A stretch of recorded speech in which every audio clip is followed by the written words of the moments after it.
لاکھوں قدسی ہے کار خدمت پر،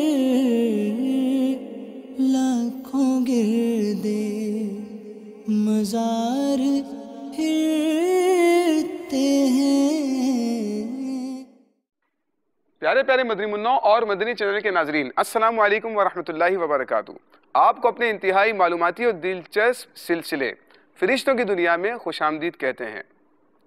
سب سے پہلے پچھلے سلسلے میں پوچھے گئے سوال اور اس کا درست جواب سماعت کیجیے۔ پچھلے سلسلے میں آپ سے سوال پوچھا گیا تھا کہ حضرت اسرافیل علیہ السلام کا نام کیا ہے؟ اس کا درست جواب یہ ہے کہ حضرت اسرافیل علیہ السلام کا نام عبد الرحمن ہے۔ جن خوش نصیب مدنی چینل کے ناظرین نے ہمیں اس کا جواب ارسال کیا ہے، آئیے سب سے پہلے ان کے نام ملاحظہ کرتے ہیں۔ صلو علی الحبیب صلی اللہ تعالی علی محمد صلی اللہ علیہ وسلم، صلاۃ و سلام علیک یا سیدی یا رسول اللہ۔ لاکھوں قدسی ہے کار خدمت پر، لاکھوں گردے مزار پھرتے ہیں۔ پیارے پیارے مدنی منوں اور مدنی چینل کے ناظرین، ہم آپ کو پچھلے سلسلے میں حضرت اسرافیل علیہ السلام کے بارے میں بتا رہے تھے اور ہم نے کچھ مفید معلومات اور روایات آپ کے سامنے پیش کی تھی۔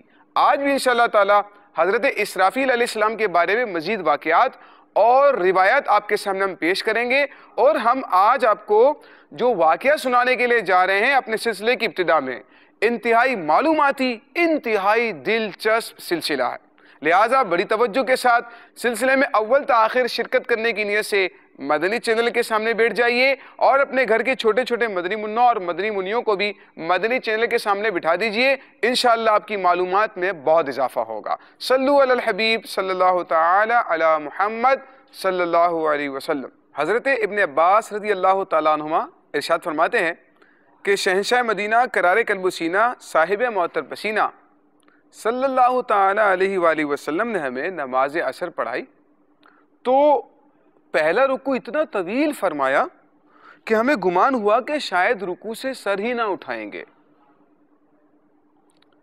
پھر جب آپ صلی اللہ تعالی علیہ وآلہ وسلم نے رکوع سے سر اٹھایا تب ہم نے بھی رکوع سے سر اٹھایا۔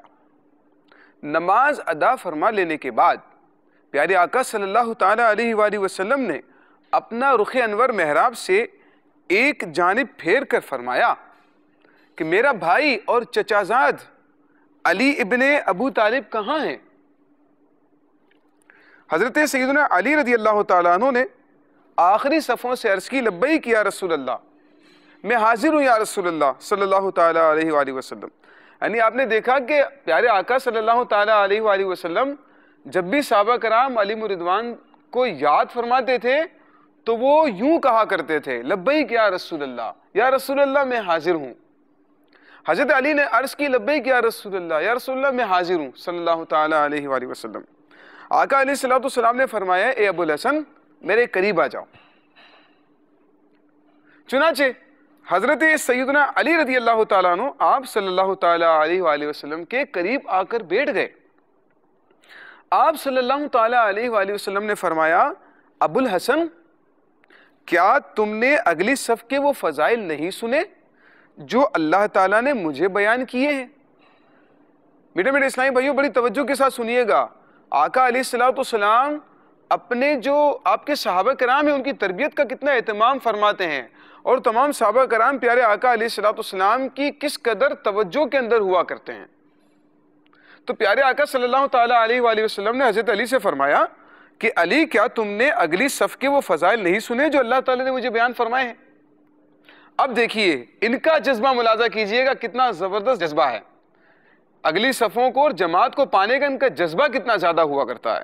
عرض کی کیوں نہیں یا رسول اللہ صلی اللہ علیہ وسلم، میں نے سماعت کیے ہیں۔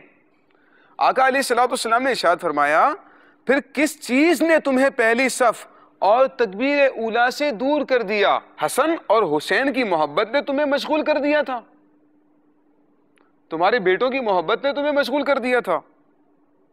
عرض کی ان کی محبت اللہ کی محبت میں کیسے رکاوٹ ڈال سکتی ہے؟ میری اولاد کی محبت میری اللہ تعالیٰ کی اس سے محبت میں کیسے رکاوٹ ڈال سکتی ہے؟ آپ صلی اللہ تعالیٰ علیہ وآلہ وسلم نے فرمایا پھر کس چیز نے تمہیں روکے رکھا کہ پہلی صف اور تکبیر اولیٰ سے محروم رہ گئے؟ اب سماعت کیجئے گا حضرت علی رضی اللہ تعالیٰ عنہ کا جواب۔ حضرت علی نے کہا کہ یا رسول اللہ صلی اللہ علیہ وسلم، جب حضرت سیدنا بلال نے اذان دی تھی میں اس وقت مسجد میں ہی تھا، یعنی اذان ہو رہی ہے اور مسجد میں موجود ہیں، میں اس وقت مسجد میں ہی تھا اور 2 رکعتیں ادا بھی کی تھی۔ پھر جب حضرت سیدنا بلال رضی اللہ تعالیٰ عنہ نے اقامت کہی تو میں آپ صلی اللہ علیہ وسلم کے ساتھ تکبیر اولیٰ میں شامل ہوا۔ پھر مجھے وضو میں کچھ شبہ ہوا تو میں مسجد سے نکل کر حضرت فاطمہ رضی اللہ عنہا کے گھر چلا گیا اور جا کر حسن و حسین کو پکارا رضی اللہ تعالیٰ عنہما، مگر کسی نے میری پکار کا جواب نہیں دیا، تو میری حالت اس عورت کی طرح ہو گئی جس کا بچہ گم ہو جاتا ہے یا ہانڈی میں ابلنے والے دانے جیسی ہو گئی۔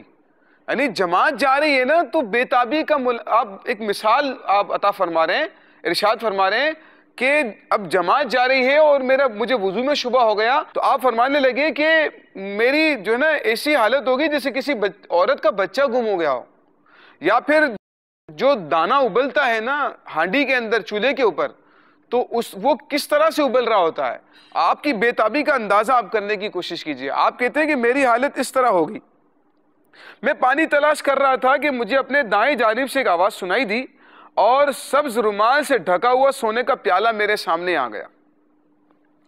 میں نے رومال ہٹایا تو اس میں دودھ سے زیادہ سفید، شہد سے زیادہ میٹھا اور مکھن سے زیادہ نرم پانی موجود تھا۔ میں نے نماز کے لیے وضو کیا، پھر رومال سے تری صاف کی اور پیالے کو ڈھانپ دیا۔ پھر میں نے پیچھے مڑ کر دیکھا تو مجھے کوئی نظر نہ آیا، نہ ہی مجھے یہ معلوم ہو سکا کہ پیالہ کس نے رکھا اور کس نے اٹھایا۔ حضرت علی نے جب یہ واقعہ بیان کر دیا نا، آپ سماعت کیجئے کہ ہمارے پیارے آقا صلی اللہ تعالیٰ علیہ وآلہ وسلم حضرت علی سے کیا فرما رہے ہیں، اور جو سوالات ان کے ذہن میں تھے حضرت علی کے، ان کا کیا جواب آقا علیہ السلام عطا فرما رہے ہیں۔ اور پیارے آقا علیہ السلام کا علم شریف دیکھیں، ملاحظہ کیجئے، پیارے آقا صلی اللہ تعالیٰ علیہ وآلہ وسلم نے غیب کی خبر دیتے ہوئے تبسم فرما کر ارشاد فرمایا، مرحبا مرحبا اے ابو الحسن، کیا تم جانتے ہو تمہیں پانی کا پیالہ رومال کس نے دیا تھا؟ دیکھیں مدنی چینل کے ناظرین، پیالہ اور رومال ملا ہے حضرت علی کو، لیکن پیارے آقا علیہ السلام جو کہ نماز میں مصروف تھے، لیکن غیب کی خبر ارشاد فرماتے ہوئے حضرت علی سے فرما رہے ہیں کہ تمہیں پتا ہے ابو الحسن، کہ یہ ابو الحسن حضرت علی کی کنیت تھی، یا ابو الحسن کیا تمہیں معلوم ہے کہ رومال اور پیالہ تمہیں کس نے دیا تھا؟ عرض کی اللہ اور اس کا رسول بہتر جانتے ہیں۔ صحابہ کرام کا بھی عقیدہ یہی تھا کہ اگر اس غیب کی خبر کوئی جانتا ہے تو اللہ اس کا رسول جانتے ہیں۔ چنانچہ پیارے آقا صلی اللہ تعالیٰ علیہ وآلہ وسلم نے پتہ کیا ارشاد فرمایا؟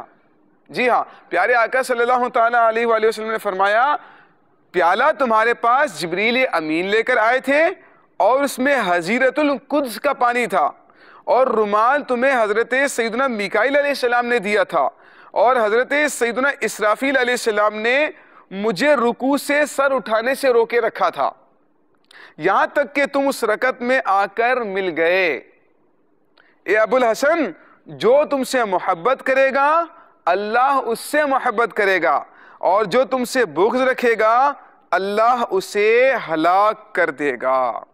اللہ عز و جل کی ان پر رحمت ہو اور ان کے صدقے ہماری مغفرت ہو۔ دیکھا پیارے اسلامی بھائیو آپ نے کہ جہاں پر حضرت علی رضی اللہ تعالیٰ عنہ کا مقام اور مرتبہ ہمیں معلوم ہو رہا ہے، جہاں پر ہمیں جماعت کی اہمیت ان کے نزدیک کیا تھی یہ معلوم ہو رہا ہے، وہیں پر ہمیں سیکھنے کو بھی مل رہا ہے کہ اللہ تعالیٰ نے اپنے پیارے محبوب صلی اللہ تعالیٰ علیہ وآلہ وسلم کو غیب کا علم عطا فرمایا ہے۔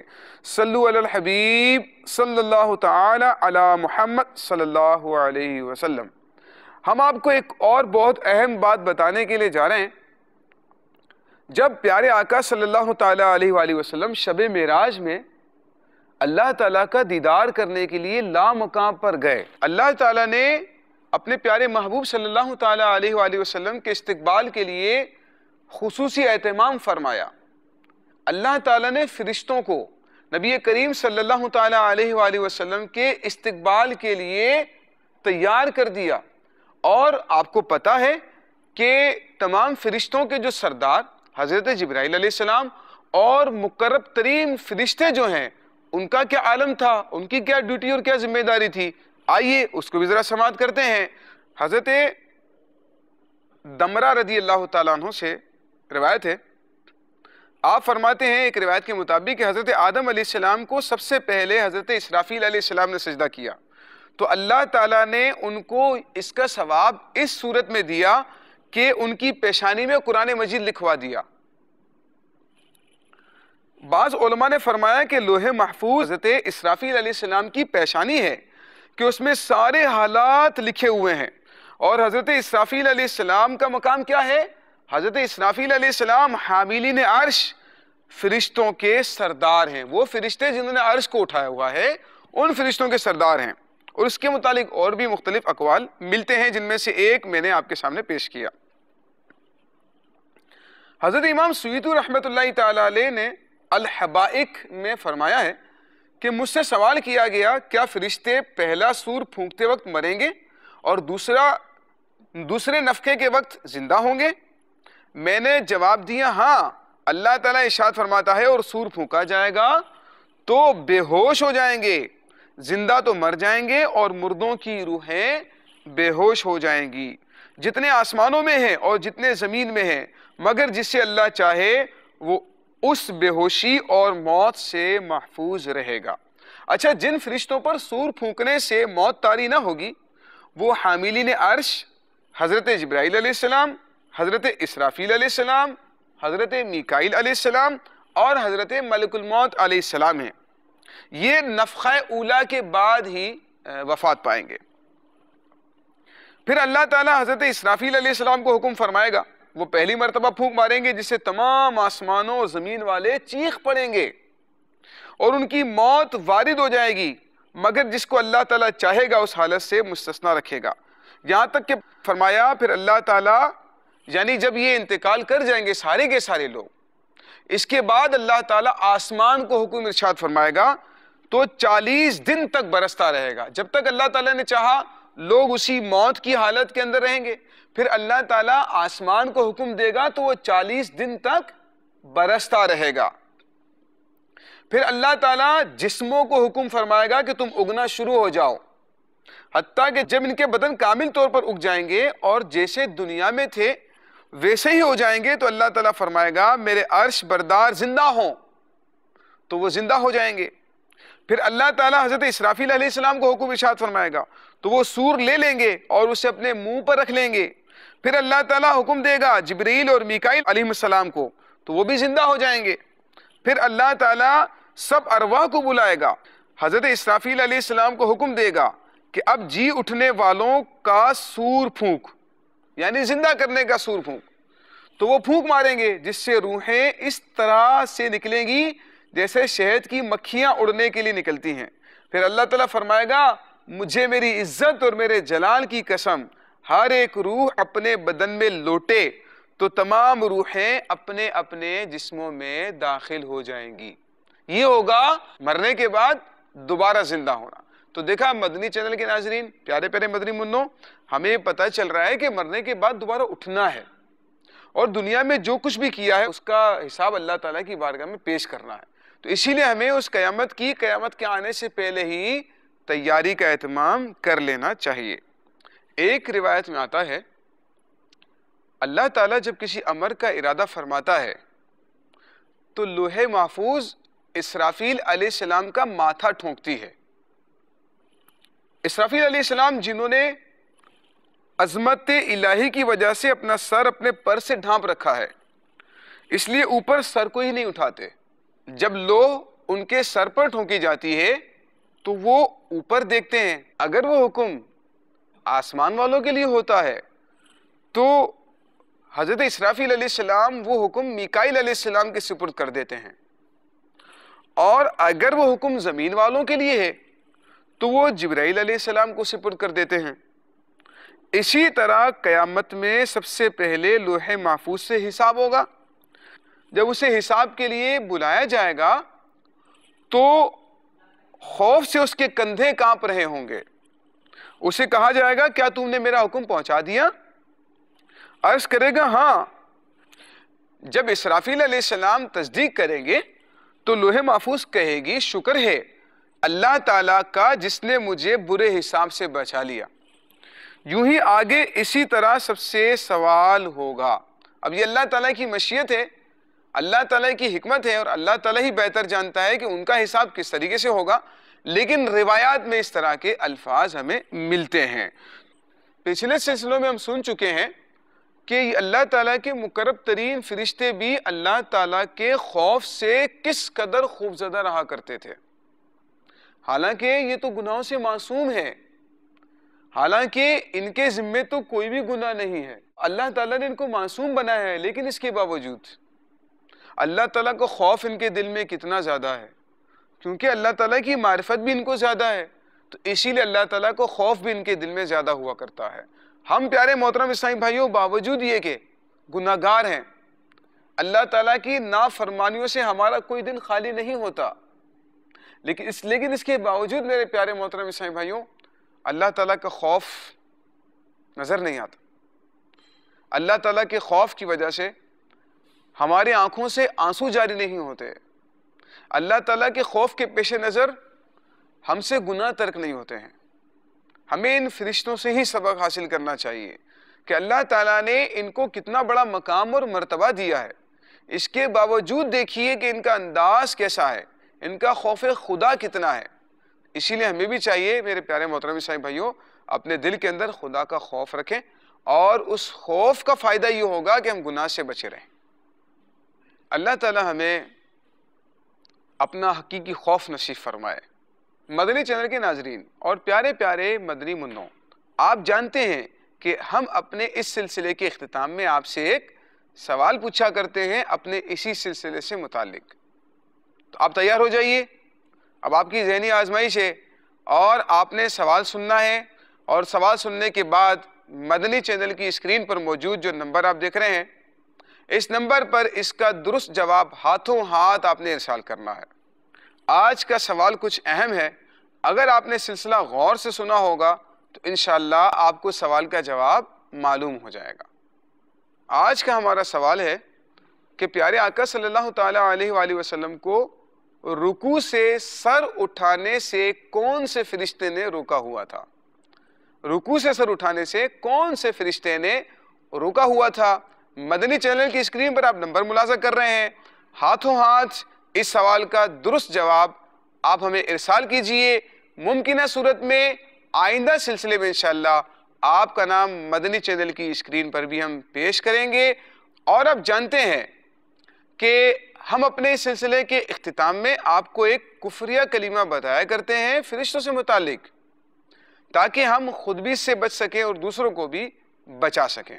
آج کے حوالے سے جو کفریہ کلمہ ہے وہ سماعت کر لیجئے۔ چنانچہ امیر اہل سنت اپنی مایاناز تصنیف کفریہ کلمات کے بارے میں سوال جواب میں تحریر فرماتے ہیں کہ اگر کسی نے جبرائیل، میکائیل، اسرافیل اور عزرائیل علیہ السلام کے ناموں کو کسی کاغذ میں لکھا، پھر ان کی توہین اور حقارت کی وجہ سے گندگی میں پھینک دیا تو وہ کافر ہو جائے گا۔ الامان والحفیظ پیارے اور محترم اسلامی بھائیوں، انشاءاللہ آپ کی معلومات میں کافی اضافہ ہوا ہوگا، انشاءاللہ آپ کو ہمارا یہ سلسلہ پسند آیا ہوگا، اسی لیے آئندہ بھی ہمارا یہ سلسلہ دیکھنا مت بھولیے گا۔ آئندہ ہفتے تک کے لیے اجازت۔ صلو علی الحبیب صلی اللہ تعالی علی محمد صلی اللہ علیہ وسلم۔ صلاۃ و سلام علیکہ یا سیدی یا رسول اللہ۔ لاکھوں قدسی ہے کار خدمت پر